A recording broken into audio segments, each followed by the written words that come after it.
Selamat pagi, Shalom. Bapak Ibu sehat? Puji Tuhan, luar biasa. Ya, Bapak Ibu Saudara dikasih oleh Tuhan Yesus Kristus, minggu ini adalah minggu terakhir Prapaskah. Ya.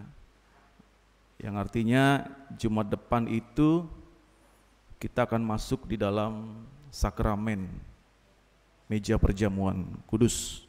Ya. Tinggal beberapa hari lagi. Jumat Agung orang biasa menyebutnya. Nah, di hari itu Bapak Ibu Saudara kita akan mengingat rayakan kematian Kristus di atas kayu salib. Kalau sebelum pandemi biasanya panitia-panitia Paskah itu sudah mulai sibuk cari telur, cari sumbangan, siapin ini itu dan sebagainya. Dan paling banyak rapat. Dan biasanya kami panitia juga sudah siapkan drama-drama gitu ya. Biasanya seperti itu. Tetapi karena pandemi ini kita merubah segala sesuatunya. Nah, Bapak Ibu Saudara, perenungan kita pagi ini adalah masa di mana Yesus sedang melewati proses demi proses penggenapan penderitaannya. Ya. Saya mau katakan bahwa ini adalah sebuah proses demi proses Yesus menggenapi cerita-cerita penderitaan yang sudah disebutkan di perjanjian lama. Bapak Ibu kalau sudah terbiasa baca Alkitab, ya, coba lihat Alkitabnya. Alkitab buku ya, bukan HP. Nah, coba lihat di bagian bawah. Catatan kaki. Ada catatan kaki itu yang hurufnya kecil-kecil di bawah, ya. Nah, coba lihat kita tadi baca pasal 21 ayat 1 sampai 11. Catatan kaki di bawah menjelaskan bahwa kalimat-kalimat yang ada di bacaan kita tadi itu sudah disebutkan di perjanjian lama. Contoh, pasal 21 ayat 5 itu sudah tersebutkan di Zakaria 9 ayat 9. Bapak Ibu bisa baca. Pasal 21 ayat 9 itu sudah pernah disebutkan di Mazmur 118 ayat 26. Ya. Jadi cerita-cerita ini, kalimat-kalimat ini sudah ada di perjanjian lama. Dan kembali disebutkan oleh Matius di dalam perenungan kita pada pagi ini. Nah, bacaan kita adalah sebuah cerita besar yang membantu kita mau memahami, mau menghayati, mau mendalami karya keselamatan yang hendak dinyatakan Sang Juru Selamat kepada kita. Ya. Penulis yaitu Matius mencoba memperlihatkan kepada kita para pembaca ada sebuah cerita yang mau menghadirkan situasi secara nyata, kondisi pada waktu itu kepada kita pembaca untuk kita bisa hadir, dalam tanda petik ya, hadir di sana, lalu kita bisa menyaksikan, kita juga bisa merasakan secara langsung apa sih sensasinya orang banyak. Bahkan tadi dikatakan bahwa orang yang sangat banyak hadir pada saat itu. Ya. Mereka melihat Sang Raja Damai, mereka menantikan Yesus, mereka mengelu-elukan. Ya. Mengelu-elukan itu seperti kalau artis datang gitu ya, wow, senang banget gitu. BTS. Yang suka nonton drama Korea pasti biasa itu. mengeluk-elukan Yesus yang datang. Kita mesti tahu Bapak Ibu Saudara, ada apa yang terjadi di sana. Kenapa mereka sangat antusias atas Yesus yang datang pada waktu itu. Nah, saya akan membagi beberapa orang ya, membagi beberapa kelompok. Pada waktu itu Bapak Ibu Saudara, kelompok yang pertama adalah orang-orang yang begitu antusiasnya menyambut Yesus. Itu yang pertama. Yang kedua, kelompok yang kedua adalah orang-orang yang belum mengenal Yesus tetapi terheran-heran gitu ya. Ini orang-orang menyambut siapa sih? Gitu ya.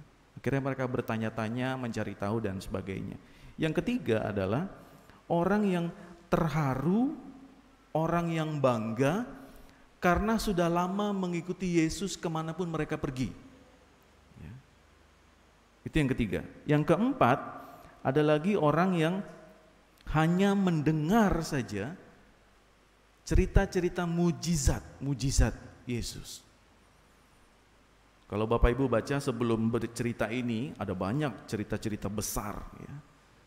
Sehingga orang kemudian berkumpul dan terus mengikuti Yesus kemanapun Yesus pergi. Mujizat yang terbesar yang terakhir yang dilakukan oleh Yesus adalah kebangkitan Lazarus. Makin banyak orang ikut Yesus. Lalu kelompok yang berikut Bapak Ibu Saudara adalah para imam, para petinggi-petinggi agama yang terus ikut Yesus juga. Kenapa? Karena mereka menunggu Yesus melakukan kesalahan. Paling tidak melanggar hukum Taurat deh. Langsung bisa ditangkap. Kelompok berikut adalah orang-orang yang paling banyak hadir pada saat itu. Adalah orang-orang yang punya ekspektasi tinggi bahwa Yesus ini adalah orang yang akan berkuasa mengalahkan penjajah Romawi. Itu yang paling banyak Bapak Ibu. Kenapa? Karena mereka berpikir bahwa Yesus bisa memberi makan 5.000 orang, bisa membangkitkan orang mati, bisa menyembuhkan orang sakit, dan lain sebagainya, pasti bisa dong mengalahkan Romawi yang sudah menjajah kita. Pasti kalau Yesus bisa mengalahkan mereka, hidup kita pasti akan lebih sejahtera. Yesus pasti dengan mudahnya mengalahkan prajurit-prajurit Romawi. Pasti bisa menjadi raja yang baru. Ini kelompok yang terakhir Bapak Ibu Saudara. Dan kelompok yang terakhir inilah yang Matius mau berikan penekanan penting kepada kelompok ini. Matius mau memperlihatkan kepada kita Bapak Ibu Saudara bahwa kelompok ini sangat terikat dengan kedagingan mereka. Cara berpikir mereka, di mana mereka mementingkan diri sendiri. Tidak ada sedikit pun di dalam pikiran mereka bahwa apa yang Yesus lakukan ini, apa yang diajarkan Yesus, apa yang diberikan Yesus selama perjalanan pelayanannya adalah untuk keselamatan mereka sendiri.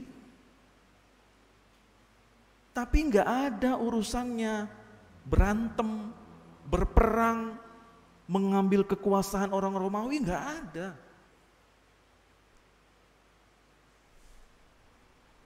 Tetapi karena cara berpikir mereka yang hanya mementingkan diri mereka sendiri, sudah bisa dipastikan oleh penulis Matius bahwa orang yang sangat banyak ini punya pemahaman yang keliru besar tentang rencana karya keselamatan Kristus.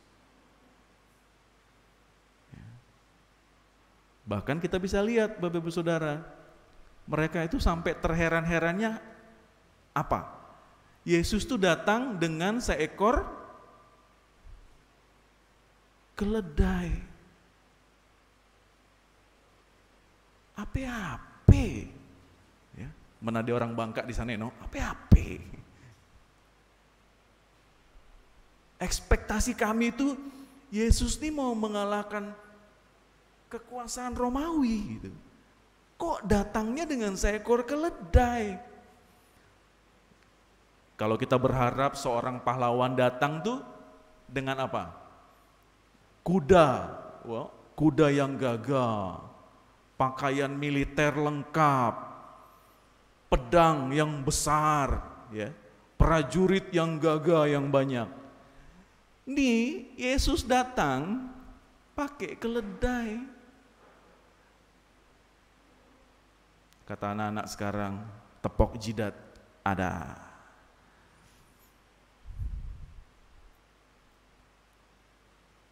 Kita menanti-nantikan Pak Jokowi datang misalkan ya. Kita nih ceritanya nih. Orang Pangkal Pinang, wah Pak Jokowi mau datang. Tiba-tiba Pak Jokowi datang pakai angkot. Kita akan bilang, gak bener ini panitianya ini. Gimana ini persiapannya ini? Segala macam gitu ya. Karena ekspektasi kita adalah pejabat tertinggi di negara ini pasti datang dengan segala kemewahan, fasilitas dan sebagainya. Orang banyak juga berpikiran seperti itu. Ini calon raja, punya kuasa, mau mengalahkan orang Romawi, kok datangnya pakai keledai gitu.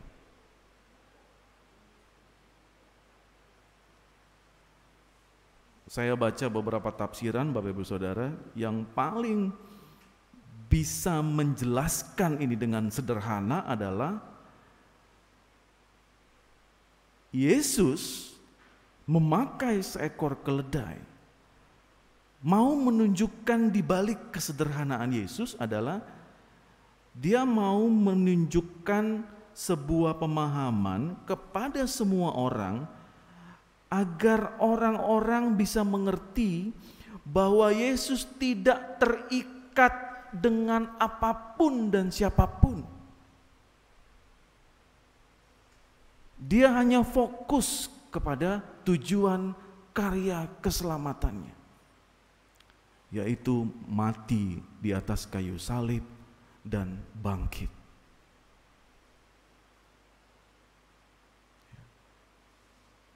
Sudah jelas penggenapan itu. Dia tidak hadir untuk berperang mengalahkan Romawi. Dia tidak semena-mena menggunakan kekuasaan dan kekuatannya. Tetapi di situ dikatakan bahwa tujuan Yesus turun ke dunia, masuk ke dalam Yerusalem adalah untuk menggenapi karya keselamatan Kristus.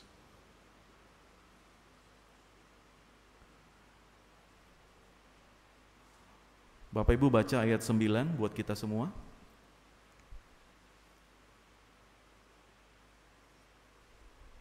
Satu, dua, ya. Dan orang banyak yang berjalan di depan Yesus dan yang mengikutinya dari belakang berseru, katanya, Hosana bagi anak Daud, diberkatilah dia yang datang dalam nama Tuhan, Hosana di tempat yang maha tinggi. Bapak Ibu, ini ada kata kunci penting, Hosana, ya, yang diucapkan oleh orang banyak kepada Yesus. Hosana itu adalah berasal dari bahasa Ibrani, Hoshiahna, terdiri dari dua kata. Kata yang pertama adalah Yasha. Yasha itu artinya menyelamatkan. Kata yang kedua adalah Na, yaitu sebuah permohonan atau doa. Kalau kalimat ini digabung, artinya adalah aku berdoa bagimu Tuhan dan selamatkanlah aku hari ini. Itu yang diucapkan oleh orang banyak pada saat mereka melempar pakaiannya, mereka di situ memotong ranting-ranting. Kalau biasa orang Katolik itu pohon palem ya. Nah, pada saat mereka melempar pakaian dan ranting-ranting itu mereka berkata Hosana. Artinya aku berdoa bagimu Tuhan, selamatkanlah aku hari ini. Tidak salah kalimat ini Bapak Ibu Saudara, pas momennya.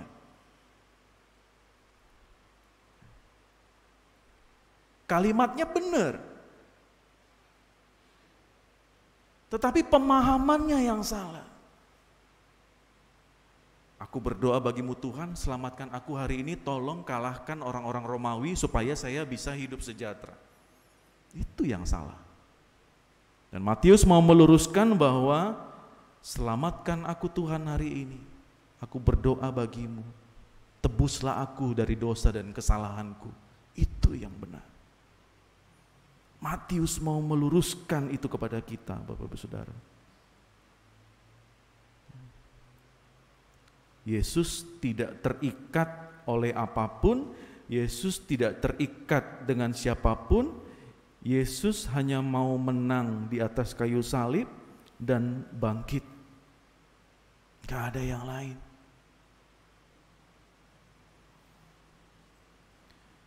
Bapak Ibu Saudara yang Tuhan Yesus kasihi, di dalam Minggu Prapaskah hari ini kita diundang untuk memasuki di mana kita perlu merenungkan kembali tentang apa yang Yesus sudah lakukan.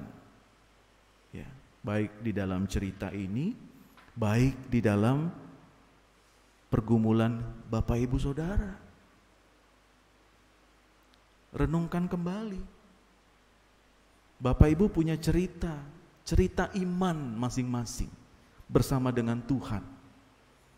Saya berkali-kali sampaikan di dalam perenungan-perenungan kita, Bapak Ibu punya cerita iman.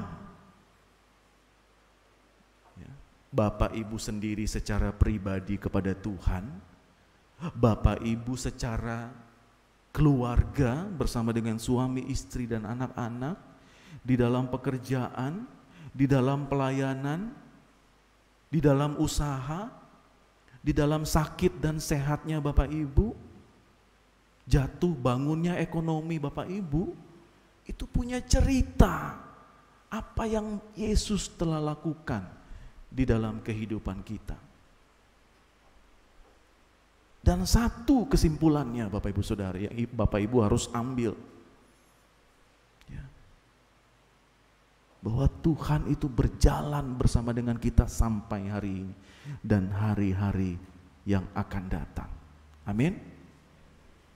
Kita harus yakini itu. Bukan berarti pada saat kita senang, oh ada Yesus bersama dengan saya. Lalu pada saat kita jatuh, hei Yesus kemana? Tuhan kemana? Saya minta A, Tuhan kasih B. Udah tahu kalau saya tuh sayang banget sama orang tua saya. Kami sudah berikan yang terbaik untuk pengobatannya. Supaya orang tua kami itu panjang umur.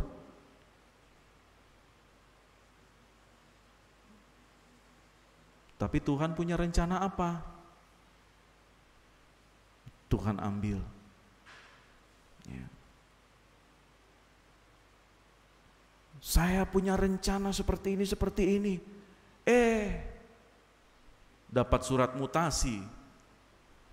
Masuk Babel, Pak. Kalau di Alkitab, Bangka Belitung itu tempat pembuangan, Pak.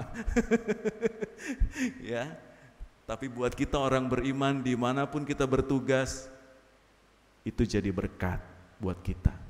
Buat orang-orang di sekitar kita. Usaha. Aduh Pak, masa pandemi ini Pak. Kalau dulu masih ada lah cuan sedikit-sedikit. Masa pandemi ini Pak, minus. Bukan lagi mau cari cuan, minus. Pusing Pak. Mau bayar cicilan, mau bayar pendidikan anak-anak, bayar kontrakan. Makan sehari-hari aja udah, ya cukup-cukup lah. Bapak Ibu, kondisi kita di masa pandemi ini betul-betul membuat kita jangan lupa bersyukur, itu aja. Ya. Kalau hidup kita sekarang itu dibuatkan grafik ya, kalau dibuatkan grafik, hidup kita tuh seperti tarik ke bawah gitu. Ditarik ke bawah. Siapa yang bisa bertahan? Sama seperti kalau kita hidup di masa sekarang dengan virus corona ini ya. Akhirnya orang berpikiran, udahlah Pak Pendeta. Siapa yang kuat, siapa yang bertahan, baiklah. Siapa yang fisiknya sehat, itu aja yang bertahan. Yang enggak, game over. Ya. Kantor kami juga seperti itu sekarang. Kalau aturan dan larangan nggak bisa kemana-mana, sekarang berangkat, ya. Swab. Ini kan hidung saya sudah agak besar kan, nah, karena swab bolak-balik, masuk, gitu ya. Sakit banget itu. Hidup kita tuh ditarik dengan kondisi, dengan situasi. Tapi Bapak Ibu harus kuat. Di masa-masa titik nadir seperti inilah, kita yakin dan percaya bahwa Kristus itu memegang tangan kita. Di saat titik nadir ini Bapak Ibu kehilangan orang-orang yang Bapak Ibu paling sayangi. Lalu kita berkata bahwa sepertinya dunia itu stop. No. Disitulah Kristus tuh hadir bersama dengan kita. Di saat permohonan kita sudah bertahun-tahun kita naikkan kepada Tuhan, tapi tidak Tuhan berikan. Lalu apa kita mau berkata bahwa Tuhan tidak ada? Kita harus belajar dari orang banyak ini. Bukan kedaginganmu yang kuikuti, tapi engkau harus ikut rencanaku, karya keselamatanku. Maka aku akan memberkati engkau senantiasa.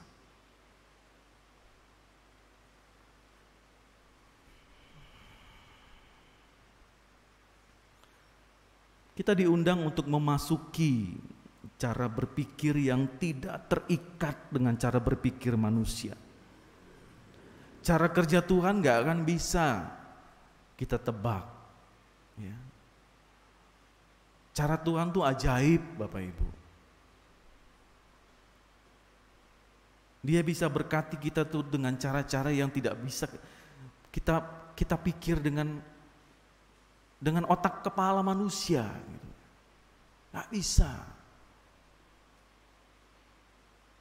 Dalam sebuah penelitian, seorang yang punya titel sampai 100 gitu ya, profesor, doktor, segala macam,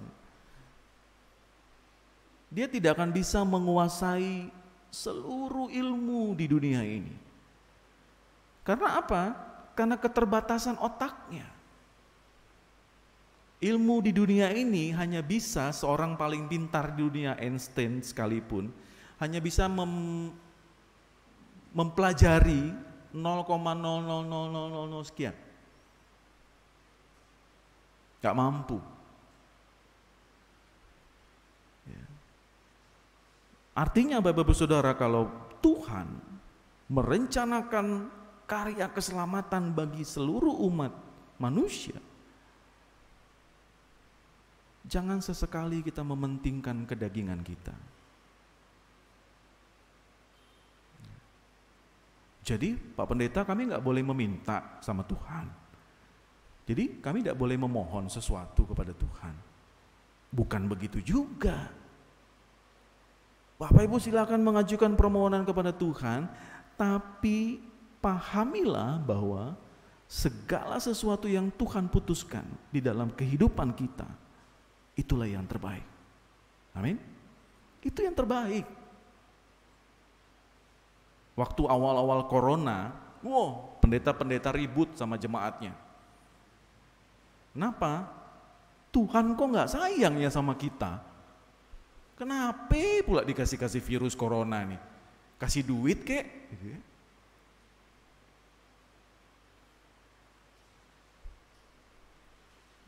Ada sesuatu yang kita harus